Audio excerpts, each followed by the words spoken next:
There was a part of me that was wondering if I could get away with doing a no talking speed build for this one, but then I thought, nah, I like to talk too fucking much. Hi, Clayton speaking. Welcome to Sticky Sims. We're building today, and I'm continuing my little, I guess, mini series, if you will, of Let's Love on Glimmerbrook. Today's build is going to be on the lot name, where is it? Creekside Corner. It is like by default, I guess, the Amicable Acolytes household. It's a couple of besties, basically, that live together, and they're both focusing on like spellcaster, realm of magic type aspirations. Here's a little picture of the original build, just to kind of reinforce what I'm trying to do here, and love on Glimmerbrook, because it needs it. It needs it, y'all. I wanted to focus my energy around the two Sims that the game gives us, that live on this lot, but I did it more on the inside, I suppose, like with the interiors, especially with the bedrooms, that kind of thing. For the exterior, I was actually using this reference picture. I mean, I think I did a fairly decent job. I mean, it definitely looks like it. Like I captured this, like, I guess you would call it like a craftsman type style home. To add to the challenge, I wanted to basically like reno the lot or rebuild the lot, but restrict myself with the budget of what the house actually originally cost, or like the original lot value. And I tried to get as close as I could to it. The simple way that I went about it was, when you go to play the Amicable Acolytes house, you start off with 10,000 simoleons. So I bulldozed the lot, and then I treated 10,000 as like my baseline, basically. So I hope you're in for the journey today, because I kind of just go ham on the second floor, and by the time I get to the end, and I'm glad I did save the landscaping for the end this time, because live edit really came in handy. Well, because live edit objects are free. But anyhow, right. So this is a 30 by 20 lot. The lot value was actually 55,710. So I went like a little bit over that, probably like right around like 56, like 56,000 simoleons. But right. So I didn't pact restrict myself at all. I just kind of, stuck both hands in and, played with whatever I wanted to play with. And I really just, I wanted to focus on the two that lived here, and it was important to me that they liked it. Like, I guess that was the objective today, was like build a house for the Amicable Acolytes.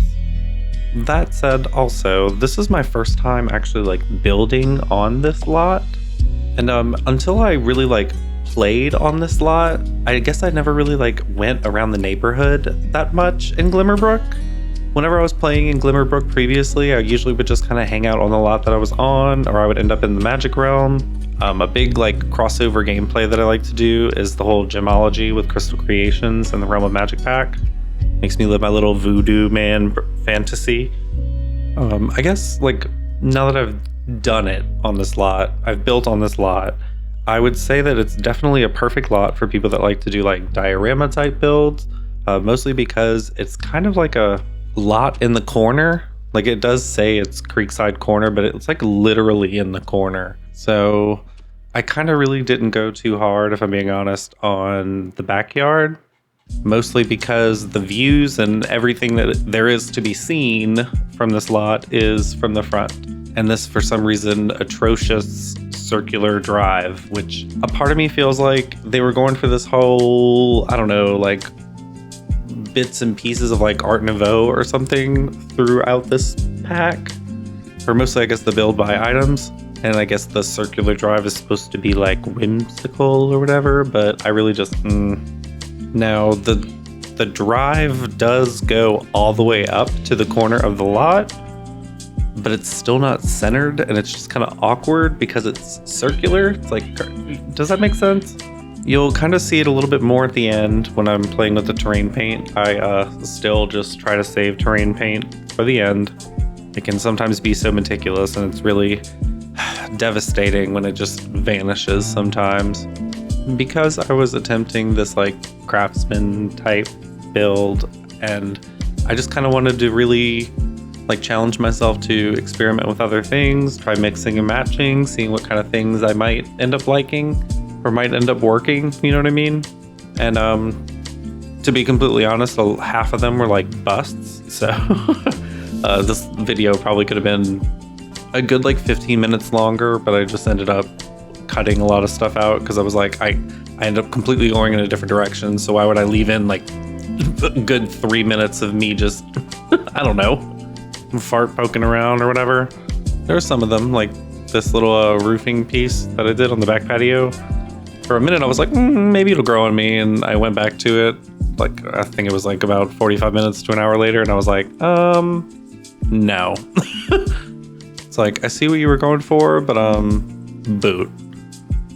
And then also, you know, watching it back, I love the little mixes of the wood with the stone, the like changing of the elements to break things up, you know, create that separation. This is also like the second blue house that I think I've done this summer. I don't typically go for blue houses, but I think I should, because this, like, I don't know, I think there's something just so charming about a little blue house. When I say little, this isn't really a little house. I mean, it is only 2 bedrooms and 2 baths, so I guess, you know, it's not that big of a house. Now, one of the things that I will say is I made some interesting decisions as far as the interiors, since we're getting closer to making our way into the house. But I also understand that sometimes people just love to download builds from builders like unfurnished. Like basically you want me to take care of the exterior and the floor plan, and then you can kind of take it from there. So with that in mind, I tried to not, like, I guess, overcomplicate the floor plan here. So it is a little flexible, but I will say when I went into like building the interiors, I kind of had I don't want to say a vision, but I did kind of have like a mental idea of what I wanted it to be when you walked in the front door. Because the front door is kind of this little bump out, I wanted there to be like a little seating entryway area with a table and the flower arrangement right there when you walk in, maybe a chandelier. I pictured 2 columns separate from the walls that kind of connect the wall with 2 little fence pieces, and then a little step up. I wanted it to feel separate but still open. So I guess simply put, I pictured the kitchen would be kind of tucked away in like the upper right-hand corner when you're walking in the front door. The dining room would be further towards the right. Immediately in front, there would be like a half bathroom and then a stairwell to take you upstairs. And then to the left, there would be kind of like a sunken, I'm using air quotes again and you can't see it, but like a sunken type living den activity type space. Because the stairwell, I would kind of treat it more like, I don't want to say a cave, but I would treat it more like a darker corner of the house. When you would get up to the landing, I figured that would be a good place to like hang out. Now I did make sure to add a ceiling fan because I'm pretty sure it'd probably be really hot up there. But then I also put in kind of like a bigger, fancier bathroom, and then the 2 bedrooms, of course. I tucked a bookcase into the little like cubby. I thought it came out cute. It's kind of like the living room is upstairs in a way. Now, while we're getting inside, and before you start judging the decisions and the choices that I have made with these interiors, let's talk about the 2 people that live here. So, I'll start with Tamax Colette. I hope I'm saying that right. He's a young adult. He's a bisexual spellcaster. I say that because it says that he's interested in woohoo with men and women. His aspiration is the spellcraft and sorcery one. So he currently works as a writer's assistant. The traits that he has are, let's see, self-assured, loner, loves outdoors, and quick learner. I believe, quick learner is because he's taking on a knowledge aspiration. Okay, on to his likes. So he likes fitness, he likes the color yellow, he likes French country decor, and then he's into like preppy and streetwear type fashion. He does not like classical music and he doesn't like high energy sims. I literally took notes on this, you guys. So like when I was working on this build, I had my notes about the 2 people that live here, and then I had my little reference picture up just on my little, like, I have a vertical screen right next to my main screen. Like, I guess this feels like a full-on project at this point. Like, that's what I'm gonna do. It's my glimmerbrook project. But anywho, so Tomax, his likes and dislikes gave me a lot more to go on when I was trying to work on the interiors. Now, let me move on to Grace Anansi. I believe I'm saying that right. She's also a bisexual spellcaster. She's a young adult, but she's going for the Purveyor of Potions aspiration. So like the 2 of them, I guess in tandem, are going for, you know, their best spellcaster lives. She is currently working as a live chat support agent. Now, there were no likes listed for Grace. They did have a dislike of cerebral sims. I didn't write it all down, I guess, but I did put in my notes, I said she has a very specific and lengthy list of turn-ons and turn-offs. So good luck, girl. I want to say I remember seeing like something of she's turned on by people wearing the color yellow. So like I immediately thought of Tomax liking yellow. So that might be a little fun gameplay thing. She might like jump his bones if he wears a yellow shirt or something. I don't know. Or like yellow decor would make her, you know, in heat. Her traits are goofball, romantic, non-committal, and collector. So maybe this might be a fun little household to play with. Let's see what kind of things might happen. Well, enough kinky boots. So now, as you can see, I tried to work in the laundry machines into the upstairs bathroom. I just felt like it makes sense to put them either with the kitchen or with like a bathroom. Now, growing up, we usually had like a separate room for laundry machines, but I never really understood that.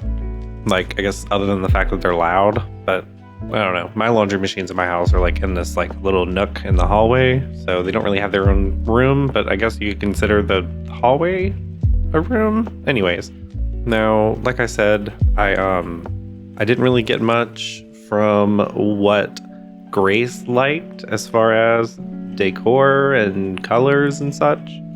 So the only one I really had to go off of was Tomax. So there is a lot of like yellows, oranges, and there's a lot of cottage living stuff thrown around here. I don't know, like Glimmerbrook just has this like, I guess very like woodsy vibe. So I wanted to use a lot of like the cozy type of build by items that we had. I feel like that kind of fell a lot into, I'm thinking of like seasons, the horse ranch pack, of course, outdoor retreat. There's so many. I mean, there's some cozy furniture that came with businesses and hobbies. Now I'm like rewatching it and I'm like, I did add a pet bed, but I didn't add a pet to the household. So maybe that's a little, a little hint at where I wanted to go with this. Like, I guess while I'm building, you know, that I have lots of ideas. Now, the problem with having lots of ideas is they're not always all good ones. So it can be a little exhausting to just have lots of things, you know, just going through my mind while I'm trying to put together this house. So that said, I actually did break this up into about 4 different days where I sat down to work on this build, you know, for about like, I guess 45 minutes to an hour, which I guess it ended up really working out for me because I felt like I was getting fresh eyes by sitting down with the build again after having worked on it. But it also, you know, came with its own challenges, like the fact that I started with the second floor because I really kind of wanted to start with their bedrooms and make sure that they had, you know, everything that they needed in the house first and then start doing the landscaping outside. But then I end up getting, you know, reckless with the spending as far as the budget is concerned. So like this day in particular, I remember I was like, all right, I think I'm done for now. And I backed up and I looked at it and I was like, damn, I didn't leave myself really anything for like the kitchen or the living room downstairs or, you know, outside. So there were a few times where I did end up like going back upstairs to items that I knew were unnecessarily expensive, or yeah, like I didn't really need that expensive of an item on this lot. The biggest one that I can think of is actually the Comfy Gamer PC with the dual screens that you get. It has like the cute little like RGB keyboard and everything. It is literally the cutest computer out of all of them, in my opinion. But the big downside to it is it's 3,000 simoleons, which I'm like, with 3,000 simoleons, I could literally make a small, very small, but I could probably make a small like kitchen with that amount. Now, arguably, you can do a lot more probably with, no, you can't. There's a lot more things you can cook in a kitchen. Anyways, let me reel myself in. Now, I want to say to Max and Grace both already have kind of a cooking skill, but it really wasn't worked into their stories that they were like, either one of them was like a chef or like really big into food. So I felt like it was okay to just kind of give them a cozy, you know, smaller kitchen, almost like a little kitchen corner. I know me personally, I would prefer something like that, even though I do have like I call it like my foodie phases. Like sometimes I'm just, oh, I'll eat whatever. And then there's sometimes where I'm like, no, I want to make something. But I still like a more cozy, smaller kitchen space. Things don't get like out of sight, out of mind. And then it's also a lot easier to clean. But the Sims don't have to worry about cleaning, especially if you have the get together pack. I learned this hack the other day. All of your neighbors, right? Just make friends with your neighbors. So put them all in a club and then make the club activities like fixing things and cleaning. And you can literally just start a gathering of your neighborhoods coming over to clean your house and fix shit. So it's great. Your Sim's like, ew, icky surroundings, call in the reinforcements. Now, the purveyor of potions aspiration, of course, is going to need that cauldron, so I made sure to put that outside. And then Tomax also likes fitness, so I made sure to put a punching bag outside. I did originally, as you can see, have a treadmill inside, but I actually decided to ended up trading the treadmill for a gemology table. I mentioned a little bit earlier, one of my favorite crossovers is the Crystal Creations with the Realm of Magic pack. And one of my favorite hacks with that crossover is charging your crystals so that you can get the like effects from them is a pain in the ass when it comes to like lunar cycles and different things in the game. But if you go to the Magic Realm, the hack is they will charge there always. So we love charge in my crystals, y'all. The charged crystals will give you things like inspired moodlets, focused moodlets, I guess, you know, kind of similar to incense and different things.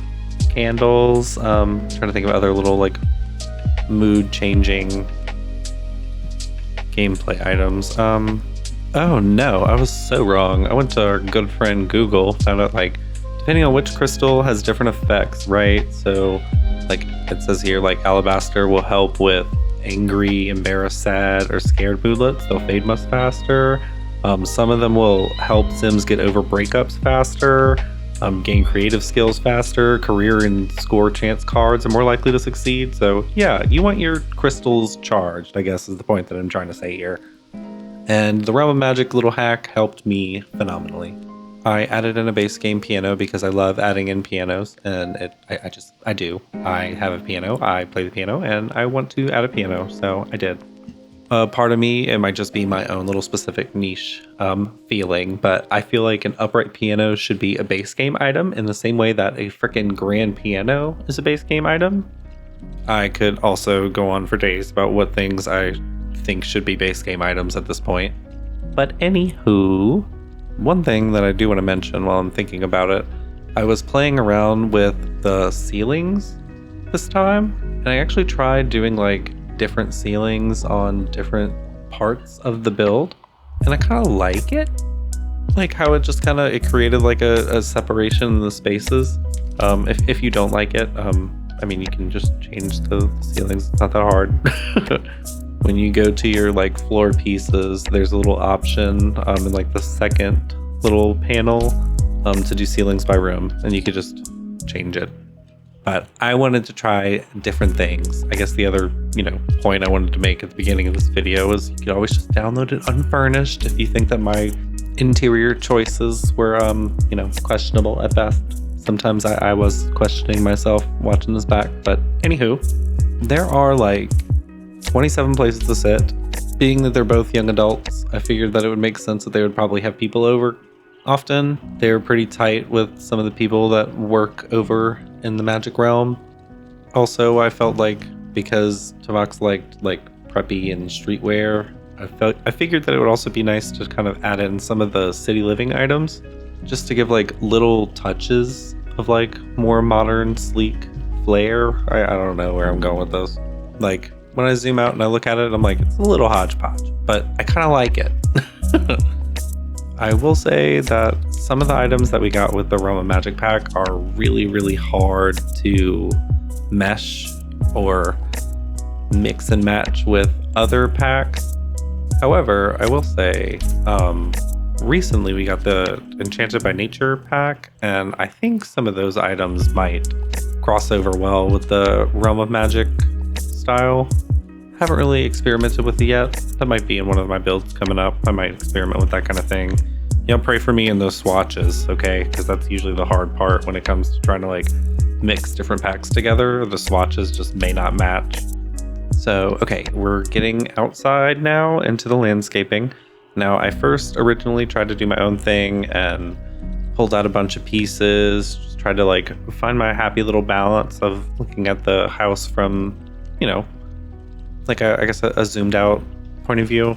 The landscaping can really help dress up the outside, but I also like really didn't want to like go too nuts with the live edit menu. With the Better Build By mod by Twisted Mexi, it includes an organized debug, and it also helps reorganize all of the live edit objects. So you can literally go into a specific live edit menu and it has them all like neatly organized for you, renamed, and then you can also like copy those items. So it just makes using these items a lot better. Where was I going with this? Right. I originally was trying to do my own landscaping thing, but then I kind of went back to my reference picture and I tried my best to use the live edit objects to recreate what I saw in the picture.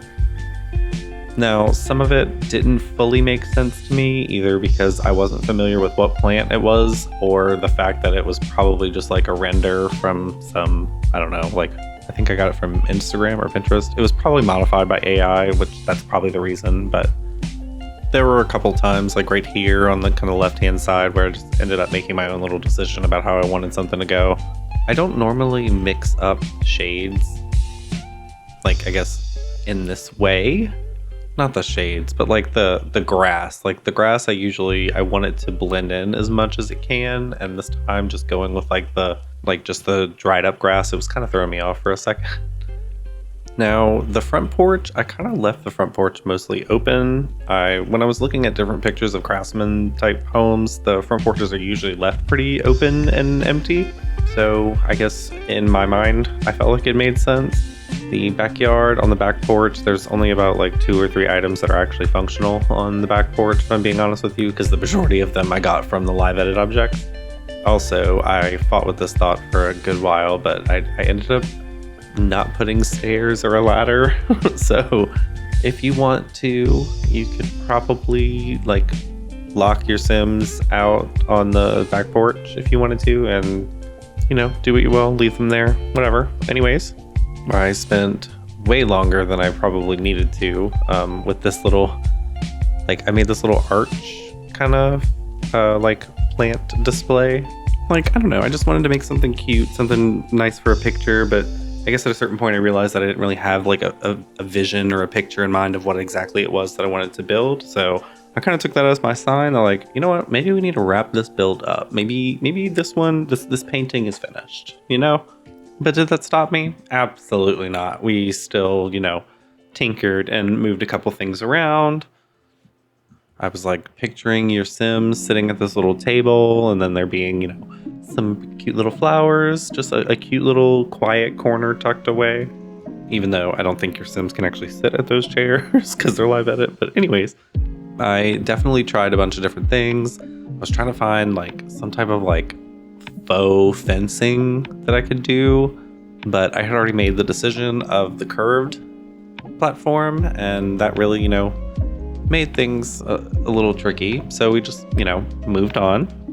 Yes, right here where I was really frustrated with the circular drive, because yes, it goes up to the corner of the lot, but not in like a clean, symmetrical, or it's just a way that like even lines up with the grid that you're building on. The other thing that I was starting to run into as well was I noticed that my like terrain tool was starting to act a little funny, but we just saved a couple times. That seemed to fix it. But anywho, we have the tour coming up. Thank you so much for watching. I'll see you in the next video. Y'all have a beautiful week. Love you. Bye.